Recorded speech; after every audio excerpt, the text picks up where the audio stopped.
What's going on, everybody? Welcome back to another amazing episode here on Veteran Influencers Podcast. Once again, it's your boy, Chris Levine, and today we have another special guest.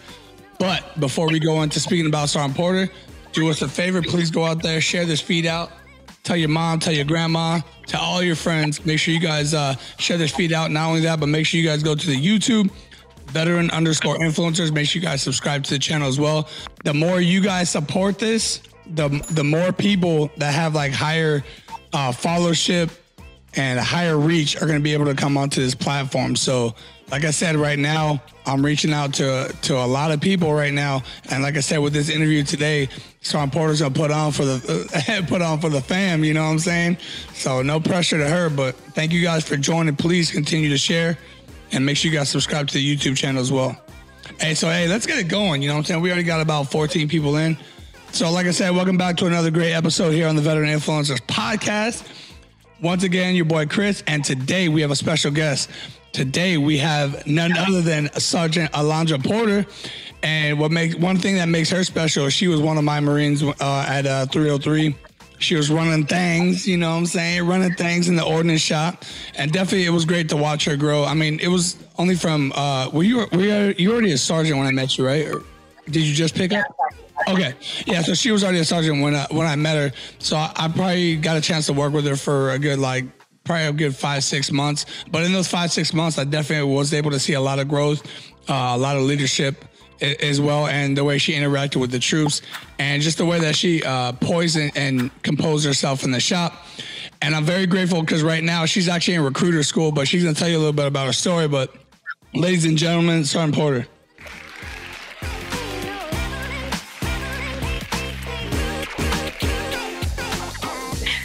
Hey, what's up, everybody? My name is Sergeant Porter. I'm from Chicago, Illinois. I've been in the Marine Corps about 6 years. I've only ever been at 303, but I've gotten a chance to work with a lot of staff and COs with my time there at 303. And Gunny Levine was the first person to really push me out of my comfort zone. So I'm glad I'm here. I'm glad you invited me to do this interview. Absolutely. And hey, like I said, I know this is your first interview, but I remember when not only my first interview, but I still remember my first time interviewing somebody. So I know what you mean, where it's like, I don't know what to expect. I don't know what to say, but you're going to realize how naturally it does come out because it's just like a conversation, you know? So, hey, let's get started though. Like, hey, you know, so we know you right now, Alandra Porter in recruiting school, but I want to know about baby Alandra, you know what I'm saying? Like growing up in Chicago from like a young age, like tell me how that was like, brothers, sisters, all that good stuff. Okay, well, I have 5 brothers and 2 sisters, but I grew up primarily with 4 of my brothers. I was like half tomboy, half girly. I kind of try to do whatever my brothers did, but I, still have my girly side. I was involved in a couple sports. I did volleyball. I did cheerleading for a little bit. I did basketball. But my main did cheerleading? Okay. Yeah. Hold on. Like, there's nothing wrong with that. I just never saw a cheerleader when I thought of you. Nothing bad about that, you know? Yeah. It was only for a little bit. So what I did primarily was band and dance, and cheerleading interfered with band.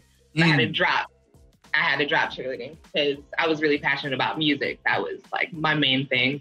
Right. So yeah, I played flute for 7 years. Yeah. About 7 years. Okay. So, yeah. So that's all you played was the flute? Yeah, I taught myself piano as well, but it was primarily the flute. Oh, okay. Yeah, very musically inclined, so. If I would have known that, I would have put you on the spot. I would have brought a keyboard in the shop or something. I don't know. I walked to my RSS and they found out that I played an instrument. They're like, you have to join the band. I was like, no. Exactly. I was like, nah, I'm good. I don't want to do the same thing that I was doing before. So, yeah. So I know you talked about like from like a young age, playing sports. So did you ever make it to like a certain point? Did you play did you go state? Did you only just do it for a hobby, or was it? It was mostly hobby, like the sports, but for band, I did competition. I did color guard. I was in wind symphony, jazz band, all that. Everything that I could put myself into, I was that. I marched. I did the shows where you do like the formations and stuff like that. I did all that stuff. Okay. I did that. Because I seen your drill, so I wouldn't have figured you were marching a band, though. I don't know. You got 2 left feet. Okay, it's been a while. I'm not gonna lie. I'm just kidding. I'm just playing. No, that's awesome. It's definitely good to get into those type of organizations as like a young age. It kind of helps you to structure, not necessarily your life, but things that you enjoy doing. It kind of gives you like an end state to things. Kind of gives you goals to try to set for yourself as well. So like, were you actually setting goals to try to make it to a certain distance with a band or anything to that matter? Not really. Only when I was in like one symphony, I tried to get the highest chair because, first chair is like you're the best player and things like that. So that was kind of the goal, but I just did it because I enjoyed it for the most part. Okay. I just wanted to play, but yeah, nothing too much with it. Nothing too much. I didn't get competitive until I joined the Marine Corps, so it was mostly for enjoyment. Right. No, that's good too, and. I know a lot of people's experiences varies, depending on where they grow up or how they grow up, who they grow up around. But so you said you were actually born in Chicago, or did you just grow up there? I was born there and grew up there, like the surrounding suburbs. Okay. And what was that experience like? I had a pretty normal childhood. I had my mom and my stepdad.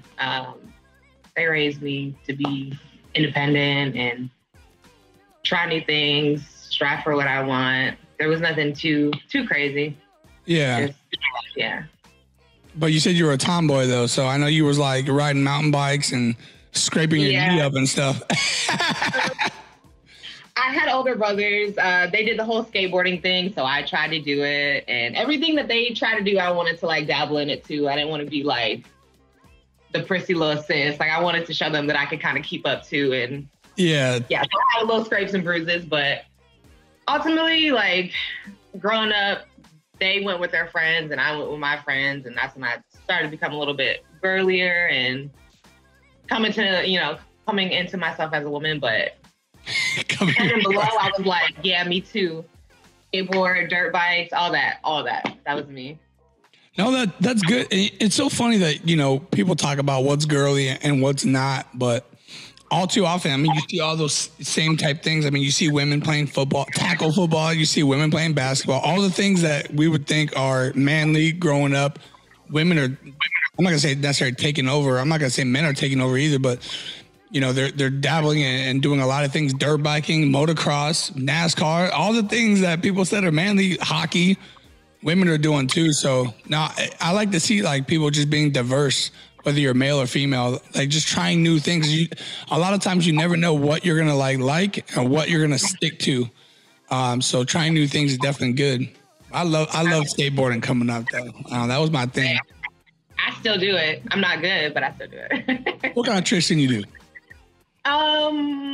So anyway, moving on. No. Yeah. So yeah, I get all the, other than that. Yeah. Oh man, no, that's awesome, man. I definitely enjoyed playing sports coming up, and I wish I could have been a little bit more organized. I mean, I definitely didn't make it into all those like those intricate like areas like you did, like with playing an instrument or doing cheerleading or anything like that. I played football, a little bit of basketball here and there, but mostly for leisure. And I definitely had my fair share of my fights coming up, and hanging out with different family members that I only met like once or twice. I don't know if like you got an opportunity to meet like a big broad range of your family or not growing up, but. Nah, not really. We had just like my first and second cousins. That was it. And it was mainly over the summer that we saw them and for like reunions and stuff. It was mainly like just my immediate family that was really close. And that's who I spent most of my time with. And they all live in Chicago as well? Yeah. Yeah, that's the hard part is like most of my family like didn't live with me. Like when I went to California is probably the most I've ever had family that like lived in like the surrounding area. Other than that, growing up, everybody lived like across the East Coast somewhere, and I didn't really get an opportunity to see them all that much. Mm-hmm. Yeah. So I know you talked a little bit about, I think I heard you say something about ROTC. So yeah, growing up, like I definitely got a chance to see some family, but I didn't get the opportunity to see them as much as possible. But going into the whole JROTC, so my freshman year, I was able to do Air Force JROTC, and that's what kind of gave me the idea of maybe later on that I might want to do the military. So what kind of like what led you into wanting to go military? Okay, so my best friend, since I was 8 years old, she did junior ROTC in my high school, and it was the Marine Corps one. So where was this at? In Chicago? Yeah. Must be nice. They only had Air Force where I was at. No, we had Marine Corps, but yeah, she did it all throughout high school, and I was not with I supported her, but I was like, don't ask me to do that. Nah. And they would wear their little uniform, and we would kind of make fun of them. Only because we didn't understand. You did what? I feel still in. But yeah, right after high school, she had joined, and we were gonna go on the buddy program, but at the time I was in a relationship. And hold on, you got to explain those air quotes. He was like, "Oh, I'm not gonna wait for you if you leave." So I was like, "All right, I'll stay," and I wasn't ready to make that type of commitment. But about a year and a half. And while she was in, her husband went on deployment, and she was here on Pendleton. And she was like, "Hey, move in with me. My husband's going on deployment. I don't want to be by myself. I need a support system." So I packed everything that I had. I took the last $84 to my name, and I flew here to California, and I lived with her for about 9 months. And throughout that time, I was working at the Wendy's in 13 area. I don't know if you're familiar. Wow. Wait, hold on. Let's go back real quick. You got a plane ticket for $84? No. I bought the plane ticket and I only had $84. Oh, afterwards. All right. So I was like, listen, if you got the plug for plane tickets, you might have, you know what I'm saying? But while I was working there, she worked in 13 area at the headquarters. And I would go to her shop and hang out with her Marines and just kind of see how they operated. And she had a master gunnery sergeant. I don't remember his name for the life of me. But he would always talk to me and ask me what I was going to do with my life. And I'm like, I'm set. I'm living in California with my best friend. My life is good. I wasn't easy day. I wasn't really thinking big picture. And around the time her husband came back, I was like, oh, I need to do something. Yeah. So he kind of inspired me to take that step. So I called the recruiter and I was like, all right, I'm ready. I got nothing to lose. So. Dang. So you just walked in and I was like, all right, let's do it. Yeah. So I called my RSS and I was like, they were asking me the basic screening questions. And I was like, yeah, I'm Black. I play the flute. I have no medical issues. And they're like, get in here right now. Yeah, fam. I don't know why you're not here yet. Yeah. That's funny. Only the Marine Corps, it's like, yeah, I play an instrument. They're like, hello? Yeah, we're out front. Just get in, we got you. Had the audition music already printed out when I got there. And I'm like, I'm not joining the band. I'm not doing it. Why not? I just wanted to try something new. I had already done it for 7 years. If I was gonna be in the Marine Corps, I wanted to learn a whole new skill. So would you do that now though? Absolutely. Really? Absolutely. That's just that recruiter school talking. Now just had I known what I back then what I know now, I would have changed a couple things. That's all I was saying. But I feel very confident to do in the MOS that I got. So. Right. Yeah, good political answer. I got you. Let's see what you did. I'm just playing. Oh man. Okay. So, you had a friend that and her husband that kind of helped to motivate you to push you to want to join. So what was your experience like at the, once you did join the delayed entry program? How long until you actually shipped out? It wasn't long. It was maybe 3 months. It was very short. I was ready to go. Really? When I came back, I was living in LA at the time with a friend, and I was ready. Is that the air quotes moment again with a friend? I'm just kidding. Yo, I'm terrible. But yeah, I was just ready to go. It was good. I got a little taste of what the Marine Corps was like. Right. through the DEP program. But I was also keeping in contact with, my best friend and her master guns, and they were kind of telling me the real and what to expect. And I was like, all right, I'm ready to go. So, right.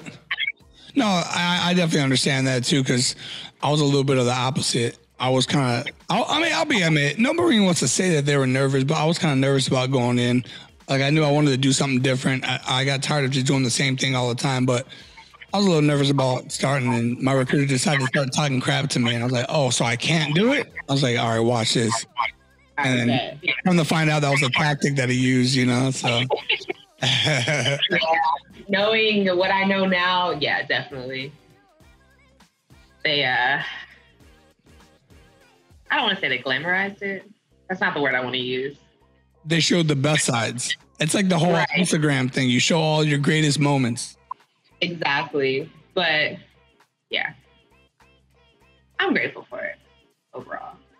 No, I got the good side, and then I was shown the real before I left. So I kind of knew what to expect.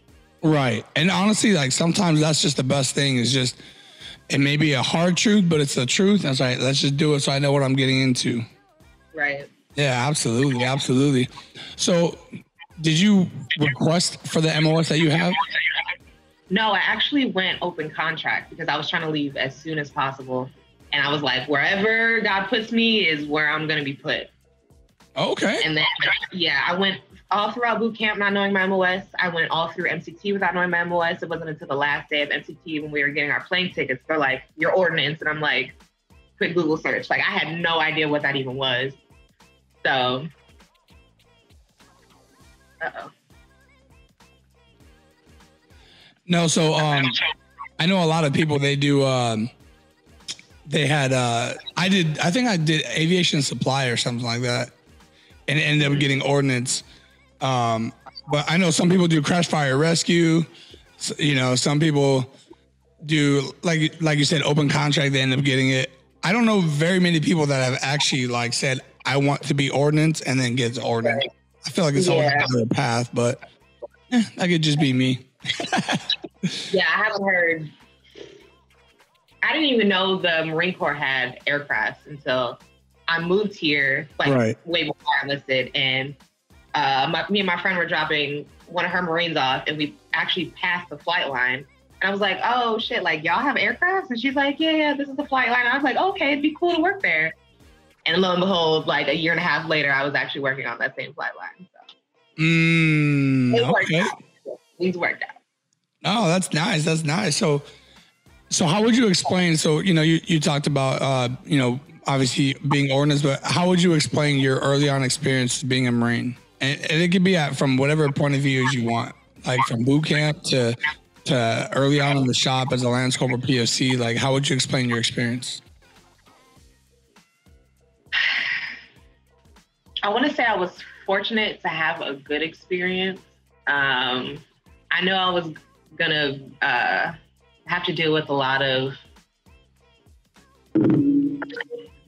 I'll say it, bullshit, being a female Marine. I'll say it. But I was fortunate enough to have a pretty good experience. There's so many angles I can hit this. Like, hey, I don't even know where to start.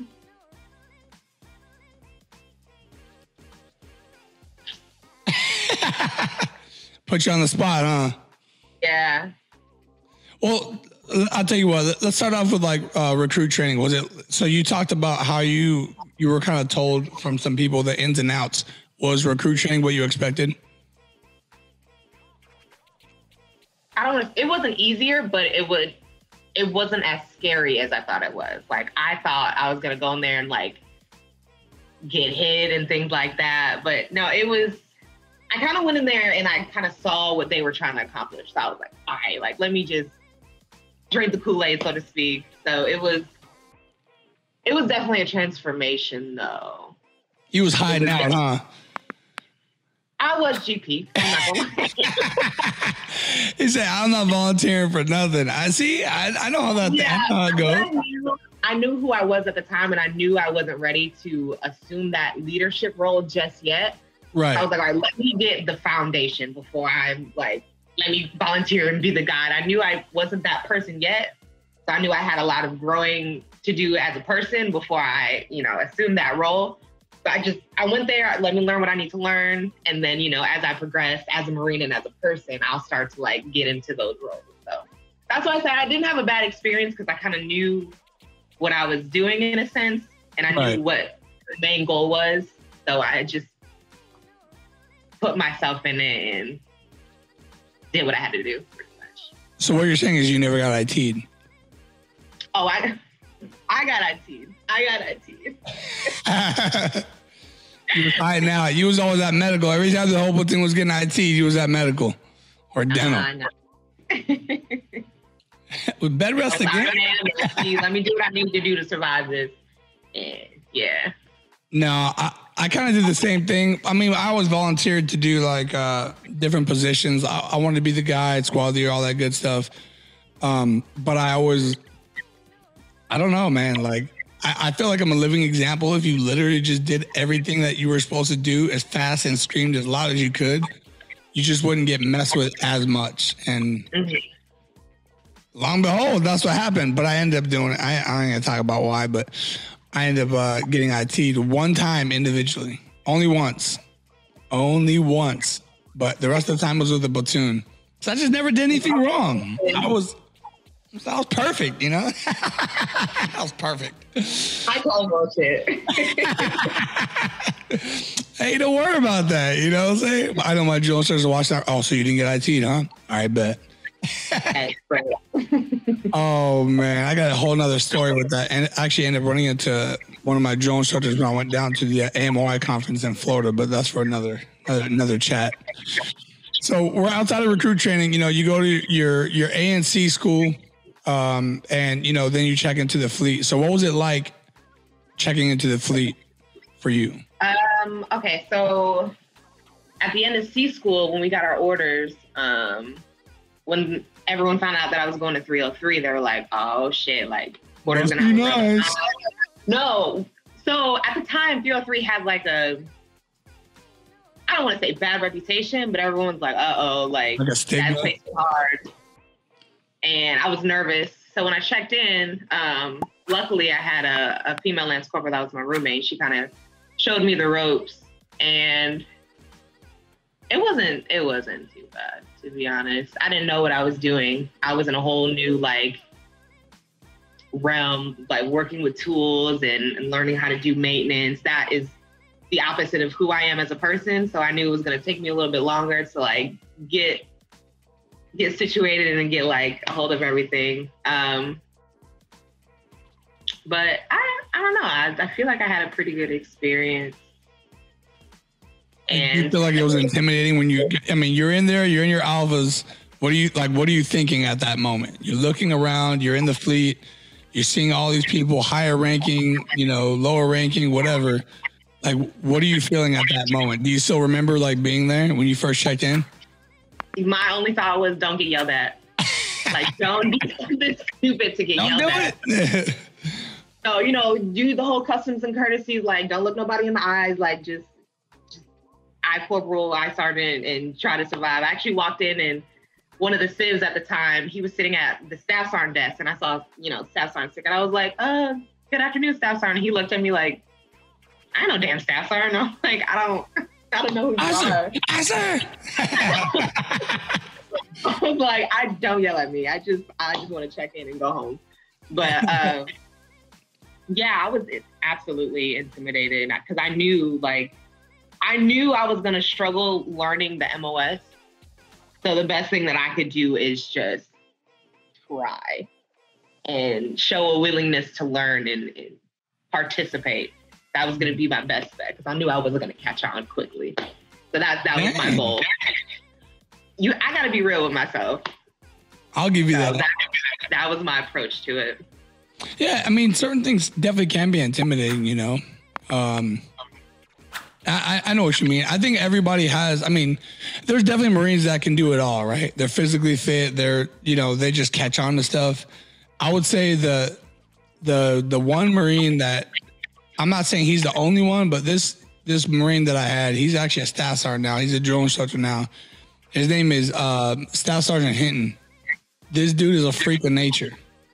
Not only is he strong as hell, but this dude is so smart. I remember when he was a PFC Lance Corporal, this dude was like, if you told him how to do something one time, he just has it. It's already done. It's already in his mind. Brand new to the fleet, checked in around the same time as me. I was a staff sergeant. This dude was just doing everything. I was like, bro, how? Like, it's like that person that just reads something once and you just memorize it forever. I hate those people. Teach me. I'm not that person. I'm like, go home, you won. Like, yeah. Nah, he's definitely going to go on to do great things. And, you know, like I said, everybody has their strong points. Everybody has their weak points, you know. Trying to balance them out is kind of always going to be the goal. But, all right, so you kind of talked about your early on experience. So, like, now, you know, we transition into the NCO realm, the corporal and sergeant realm, you know what I'm saying? What they call them, the backbone? That backbone? So what was that like? What was your whole when you knew that you were selected for corporal? Like, what was going through your head?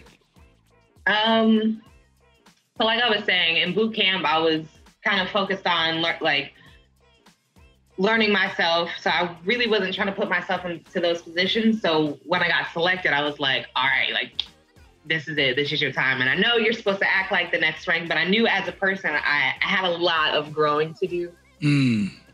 So when I got there, I was like, yeah.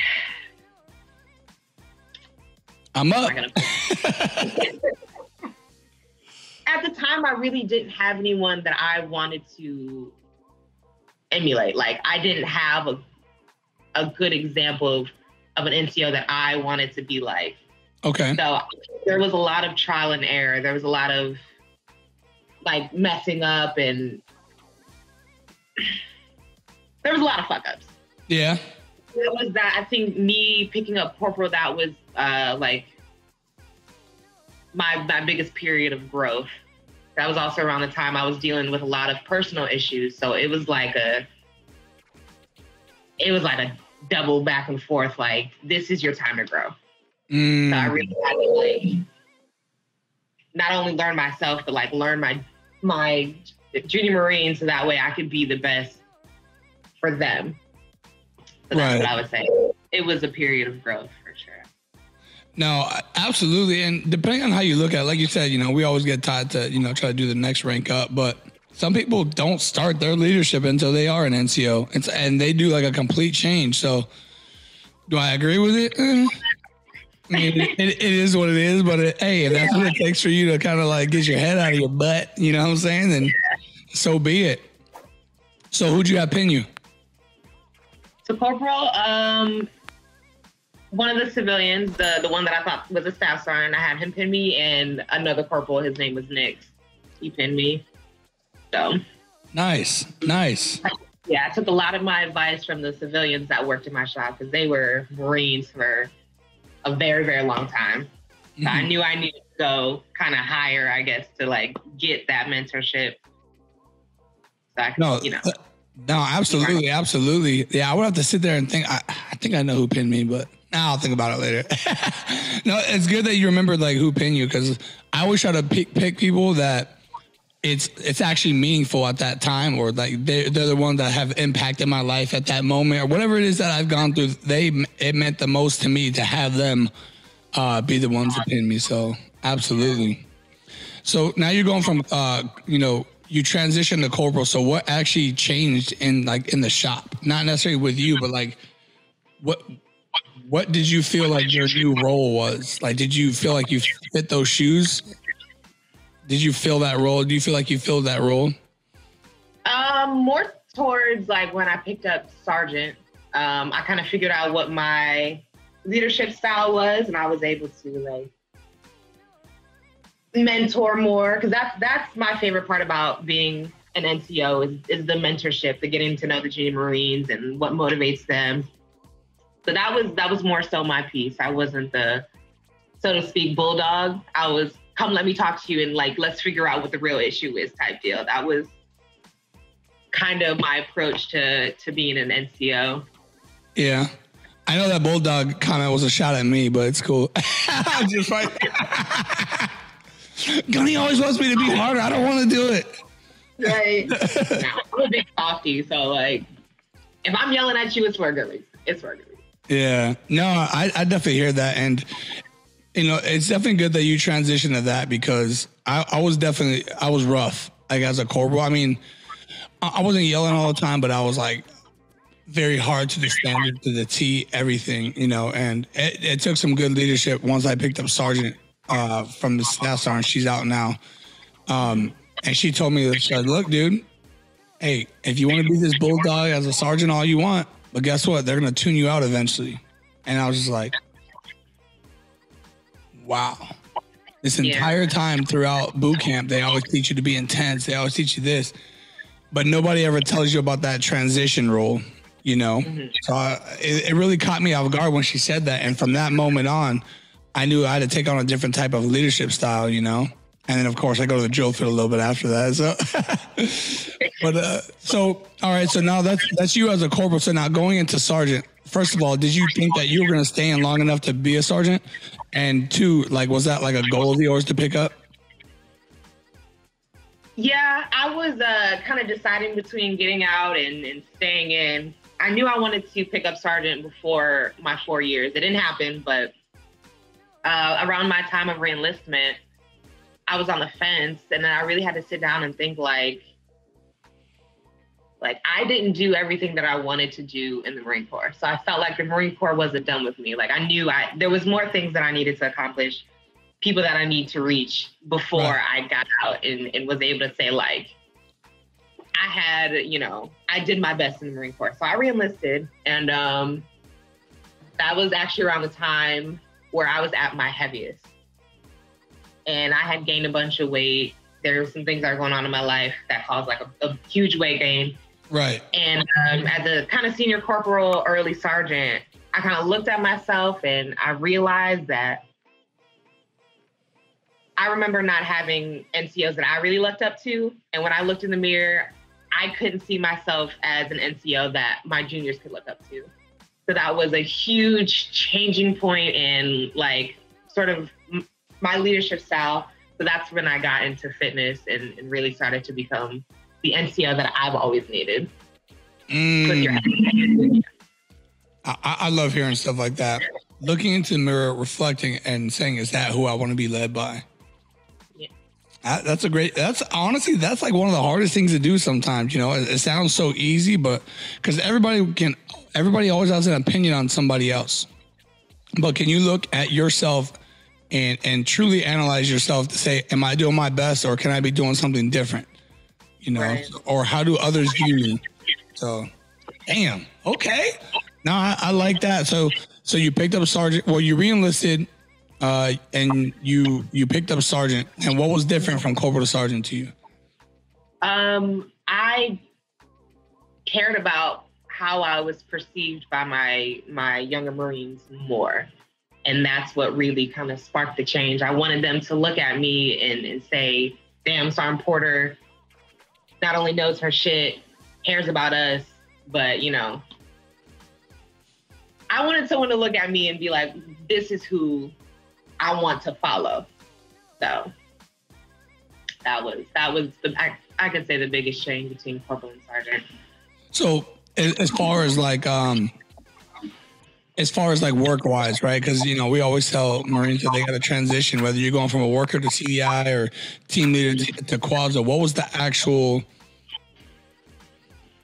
did you feel like your leadership style, you had to change something in order to kind of go from corporal to sergeant? Did you do anything fundamentally different?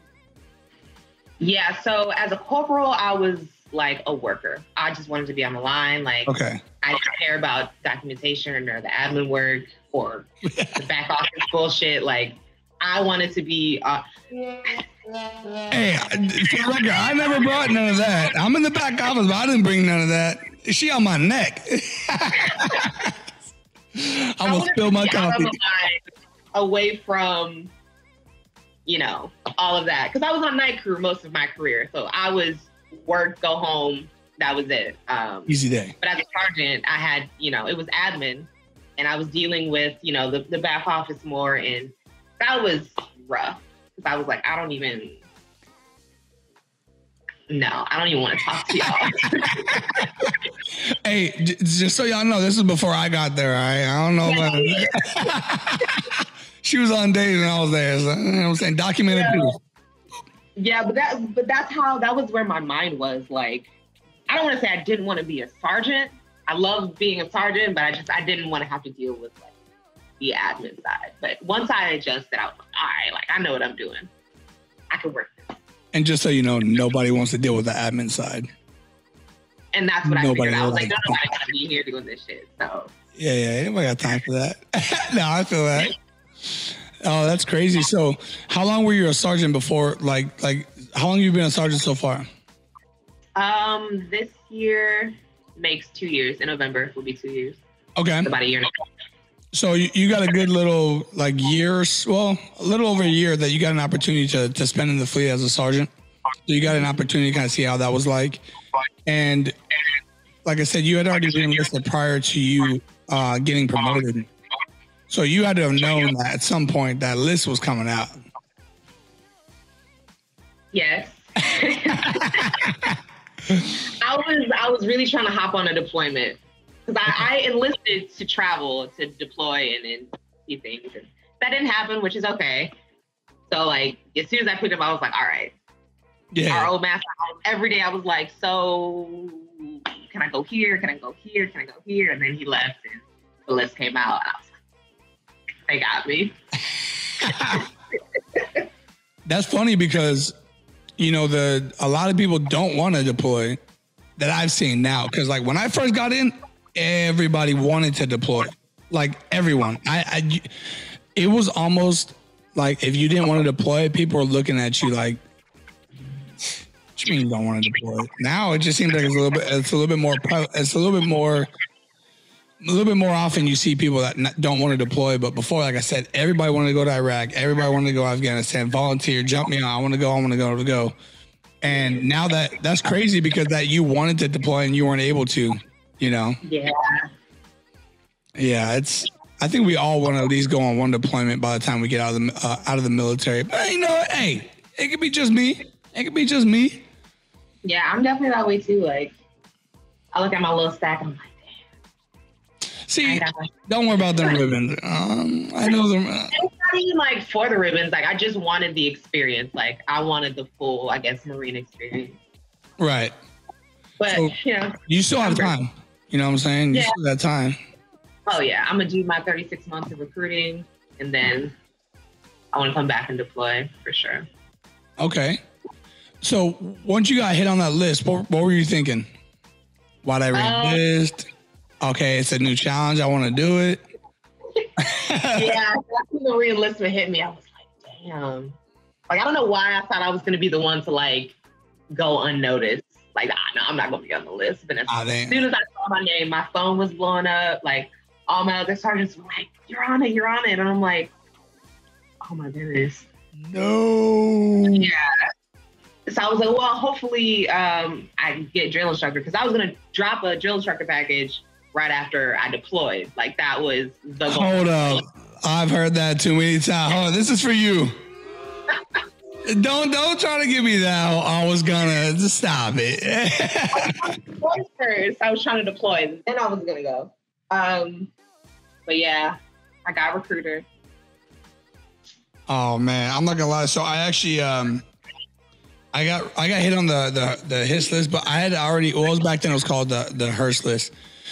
But I had already put in like 3 drill instructor packages, and they got lost somehow. Yeah. So I was like, okay.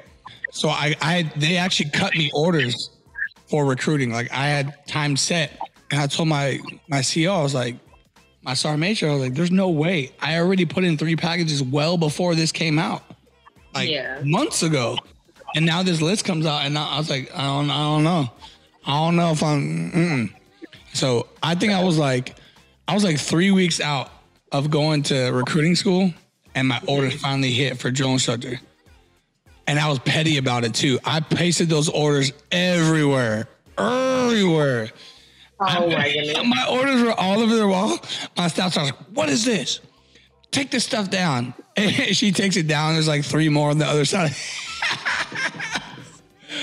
Listen, I was going into other people's shops, like up in the heads and the stalls. It's just like basic orders. Sergeant Levine, drill instructor duty. Oh, I was so excited about that, man. That was some good times. That was some good times. But guess what? Now you're there. I'm saying you transitioned. You went through all your mental and physical parts in order to get you there. Now you are currently in recruiter school. How does that feel? Good. Don't hold back. Huh? Don't hold back. I wasn't finished. Okay, so leading up to actually school, I kind of thought about what I needed as a person, and I knew I wasn't like a people person. I didn't really like to talk to people. That's why I was like, drill instructor would be good for me. Like, right. I could just be angry and like tell people what to do. Is that what you think of us? Angry and just tell me what to do? I knew there was a different sort of like structure. I had to choose between like learning how to network and like having, I guess, that structure. I knew I would have been good as a drill instructor. I knew recruiting was going to be the bigger challenge. So when I got histed for recruiting, I was like, I don't want to do this. But the more I thought about it, I was like, this is what's probably going to be the most beneficial for me. So now that I've gone through the school, like it's exactly what I needed. And I'm excited to go to Houston. How long have you been in school so far? A little over a month. Yeah. Yeah. What's the hardest challenge that you've had to do so far? Public speaking.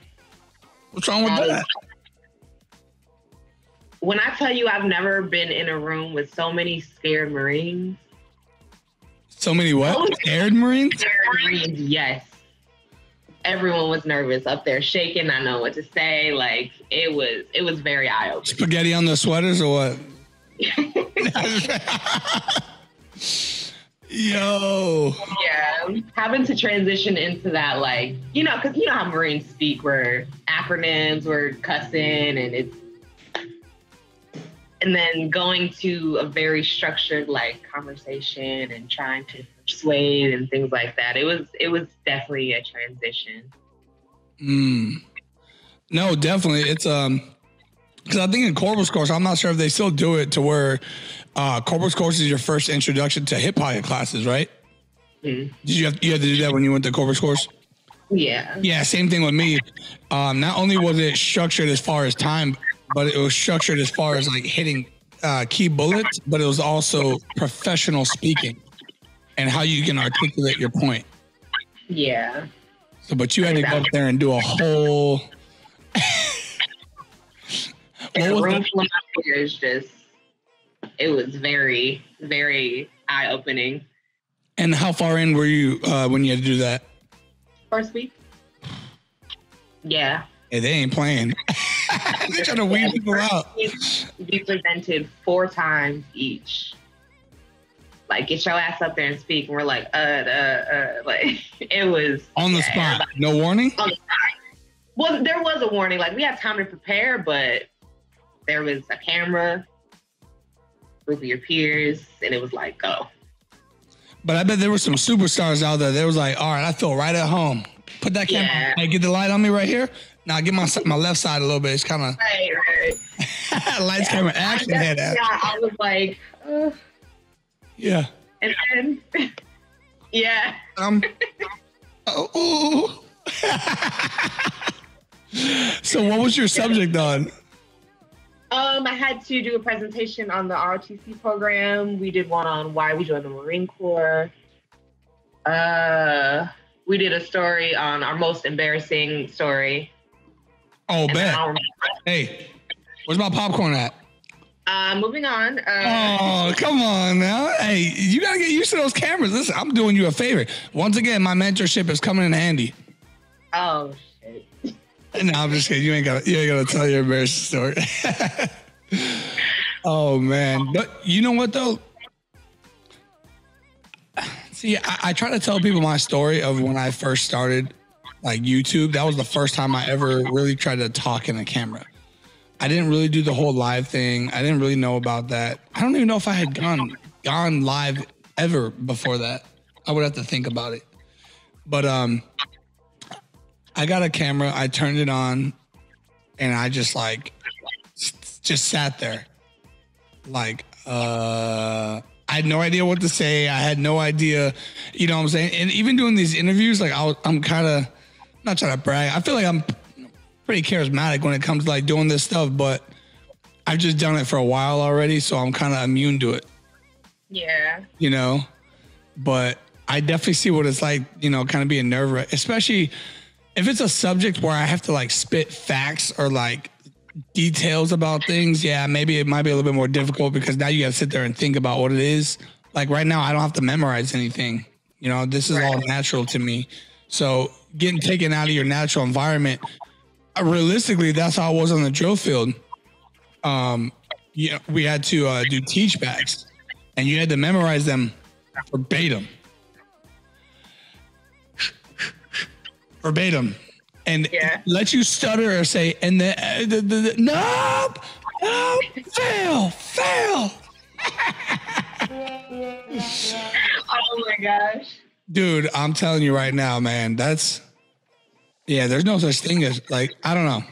I'm trying to think if I've ever thought of, I think I've maybe known like one shy drill instructor, but I think it was just because other people didn't want to kind of get them out of their shell, like, you know, force them out of their shell.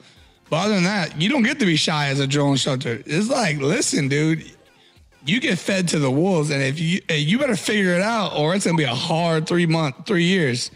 Well, 3 months and then 3 years, you know. So, but you're saying as a recruiter, the first week having to speak formally at that point, articulate a certain point, and it could be on anything. It's that I could definitely see how that's difficult, but I think also why so many, when you think of recruiter though, you think about, you know, the certain type of skills you expect a recruiter to know how to speak about things and kind of articulate it. So I think you guys definitely gain a lot of skills from going through that type of training. Yeah, it was the, I guess the networking piece that kind of attracted me to it once I found out I was on the HIS list. Cause I knew if I went drill instructor, I knew I would get out of my shell, like you said. Right. But going somewhere and meeting someone and having them, you know, try to like you as a person, that was where, you know, I knew I was going to struggle because I'm not outgoing. I'm not charismatic, as you said. Like, I'm just, okay, these are the facts. Like, now what? Yeah, you can do it or not. Join or not. That's it. Yeah. That was my approach. Like, are you going to sign? No. Okay. Why are you wasting my time? Like, so I have to, I don't want to say be nice, but. Yo. And people say I have like, people say I have rest in B face sometimes. You know what I'm saying? I actually got told by a Marine, is like, I'm sure she's going to figure out I'm talking about her, but you know, obviously she was a female and she wasn't my Marine at first. And then I went to QA and she became like, you know, one of my Marines. And, you know, after like a few times of like talking to her or whatever, she's like, you know what? I was like, what? She's like, I probably would have never talked to you unless you came into my shop. Like, and you know, the fact that now you're one of my staff NCOs.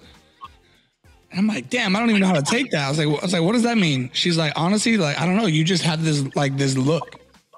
I was like, what the? I was like, what does that even mean? She's like, I don't know. You have this look to where it's like,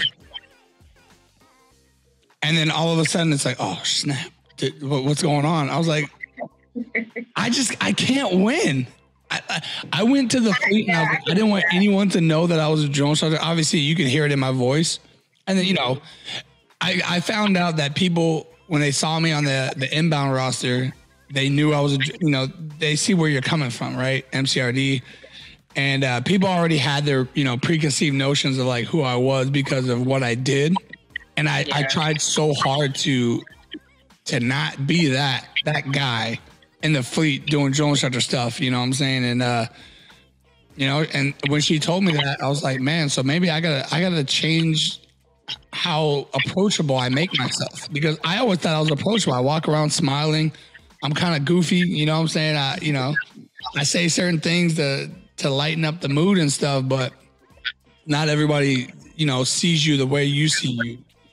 Yeah. I can definitely see that about recruiting, because you probably think, no, because you were talking about how you know that you're not a.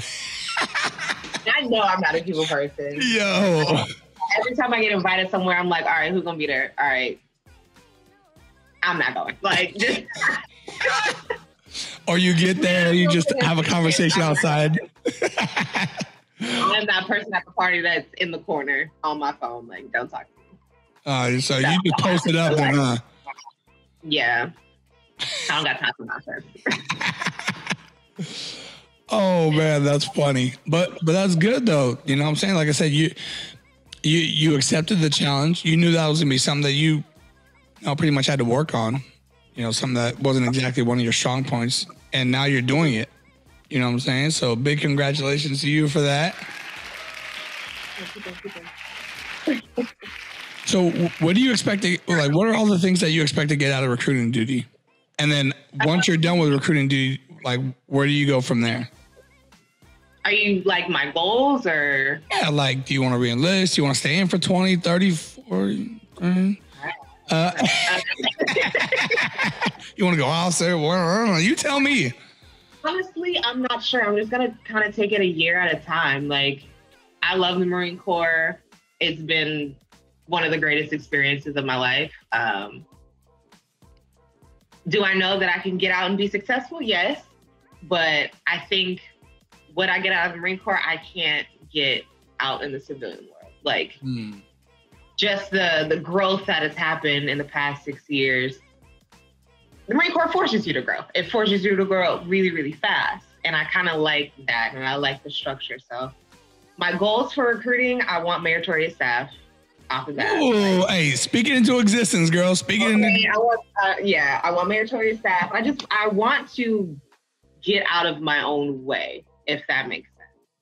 I want to recognize my shortcomings and work on them immediately. I want to just grow. That's all. Just grow. And if I decide to, re-enlist after the 36 months, I better be in zone for any bet. Like, I'm just going to go in there and hit the ground running and give it my all. That's it. You ever think about going the officer route? I've thought about it, but I enjoy being enlisted. Yeah? Yeah. It's just that need feeling, right? Yeah, I like being around the troops. I love kind of mentoring. I don't want to have to deal with, the more so political side, to be honest. I know what you was about to say. It's cool. Hey, yeah. Hey, we here with it. Yeah. No, I totally understand. And I know a lot of people that I'm like, man, why don't you go officer? Because you would make like the perfect type officer. You're smart enough, you're how you can articulate points, and you care enough about the overall picture of things. But some people are like, nah, I just want to stay enlisted. You know what I'm saying? Much respect to those that, that do want to stay enlisted. We definitely appreciate it. We definitely need our fair share of good leaders on the enlisted side as well, Yeah. Oh, that's absolutely awesome. So you said that you're trying to go to Houston? I'm actually going to Houston. I got it. Damn, hey, that's what I'm talking about. Hey, it's probably a good thing you're not graduating now, right? You got how long is this? It's like 2 months? I graduated in 4 days. Yeah, it went by fast. I graduated in 4 days. Wait, recruiter school's like 6 weeks? 6 weeks, yeah. Damn, where the hell was I? I don't know why I thought it was like 2 months. Well, I guess it's a month and a half, so. No, that's good. So how does that affect you? Because I don't know what cities in Texas right now are frozen, but how does that affect you as far as moving over there? See, I'm not sure. The reason why I chose Houston is to get away from the snow because I wasn't going back home. And here I am looking at the news, and they got storms. But I'm honestly not sure. I'm taking 30 days of leave. after I graduate. So everything should be clear by then. But it's cool. I can whip it in snow. I'll be good. Nah, hold up. Because I seen you drive and, you know what I'm saying? You don't need snow. You know what I'm saying? You need perfect weather. You know what I'm saying? And you better be driving 10 and 2. Yeah. And you need bumpers on the side so you don't hit. No, I'm just playing. No, So we got somebody in the chat that says, "What's the secrets?" And I'm assuming they're talking about the secrets to recruiter school. I just got here. You think I'm gonna be selling my secrets? How you just get there and you're about to graduate in 4 days? No, I mean, like, as a recruiter, I just got here. Like, I haven't even yet. I'm not spilling the secrets. I don't even know the secrets yet. Like, I think they were talking about to recruiter school. I think they were saying they were in recruiter school. I don't know. I'm trying to balance both of those things at the same time and try to figure out what they're talking about. But maybe they can send me another message to kind of clarify what they're talking about. No, that is absolutely awesome. So you said you may or may not be staying. So if you do another enlistment, if you decide to re-enlist, is that it? Are you going to keep now automatically 20 or? Most likely. Yeah. Yeah. I enjoy it, so I might as well keep going. Yeah. That's awesome. That's awesome, man. It's definitely great to get this perspective as well, because, you know, we can assume all we want, but sometimes perspective is good to see different perspectives, like from, you know, the upper echelon leadership level. They can assume all they want to know what NCOs are thinking or what the junior Marines are thinking. But when you hear it from their mouth and them speak about their experience, I think it hits a little different. Yeah. I think the Marine Corps is for the type of people that need that kick in the butt and that like harsh reality of how life is. So that's why I'm here, because I'm that type of person. And just so you guys know, so now I told her I wouldn't grill her too hard on these questions or whatever, but I wouldn't bring up any personal stuff. But you know, I know I told you guys that she was in my shop, or we were in the same. I hate saying that. She was my Marine. Like, I don't know, man. It sounds so weird to say somebody worked for you. Yeah. You know, we worked together, and you know, in her previous unit, and it was definitely, like I say, it's great to watch her grow, as she talked about a little bit earlier. And that's honestly one of the things that kept me in the Marine Corps is I always said, if I got out, who's going to take care of the Marines? And I know there's a lot of great Marines out there that take care of Marines as well, but I don't know, maybe I'm just kind of selfish like that. And I always think that, you know, I have to be the one there to make sure the Marines get taken care of. And that's what kept me in. So hopefully you find your thing that either keeps you in or that says, okay, it's time for me to kind of hang it up. But either way, it kind of helps you to transition your life afterwards.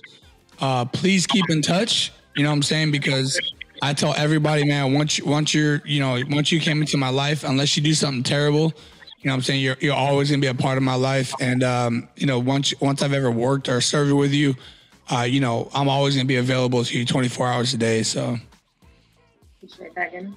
Yeah, absolutely. Is there anything else you want to say to the people? No.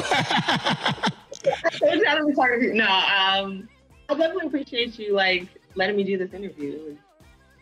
It was fun. Yeah, absolutely. Was it as bad as you thought it was going to be? No, it's fine. No, it wasn't. Like, no. It was good. It was good. I definitely appreciate the role that you played in my career. You were the first person to really, really push me. Like, I was going home like, let me tell you what Gunny Levine did. You been getting on there. So you were snitching on me. Pillow talking? I bet. Absolutely. But it was what I needed to push to that next level as an NCO. And I feel like me working for you was a huge turning point in my leadership style. And now I can take that to recruiting. I feel like because of that, I'll be successful. Damn. Wise words from a great sergeant. Nah, I definitely appreciate that. And it does mean a lot, you know, this is one of the things that I've always wanted to do is actually interview Marines that I've served with. And one of the reasons why I actually started this whole podcast is I wanted to give the I wanted to show the community that we're more than just what we do as Marines or as Army, as Air Force or whatever. We can do things outside of being in the military or being a veteran. So, and it just means a lot to me to be able to give back, and, you know, and my way of giving back, and to be able to have someone that I serve with on the same platform is a huge privilege. So I appreciate you taking time out of your day to, you know, to come chop it up with your boy for a little bit, and to be able to grace the platform and give out so much knowledge to people, some motivation to you know, to the community as well. I know a lot of people are going to get something from this, and of course I'm going to edit this whole thing and put some footage out. But thank you. I know you're in recruiter school. I hope that when you do transition when you go into the your duty station, I hope it's a smooth transition. Hopefully that snow is starting to die down. And, you know, you're able to move over there without issues. And like I said, 24/7, if you ever need anything, all you got to do is message, call, whatever. And if I don't answer, just blow my phone up until I do. All right. Definitely appreciate that. Absolutely. Is there anywhere that you want anybody to reach you at? I know you started a new Instagram for your recruiting. Yeah. So my recruiting page is Sergeant Porter _Marines. Follow me. I'll have some photos stuff on there. And my, personal Instagram is at Alandra Porter. I have a lot of workout stuff on there. Yeah, you're going to get spammed with a whole bunch of followers, I bet. I'm okay with that. Yeah, absolutely. Absolutely. And of course, y'all, make sure you guys follow me on veteran _influencers on Instagram, veteran influencers here on Facebook, and also veteran _influencers on YouTube. Ladies and gentlemen, like I said, I just want to show my appreciation here to Sergeant Porter. I know she got things to do, but thank you for gracing us with your platform.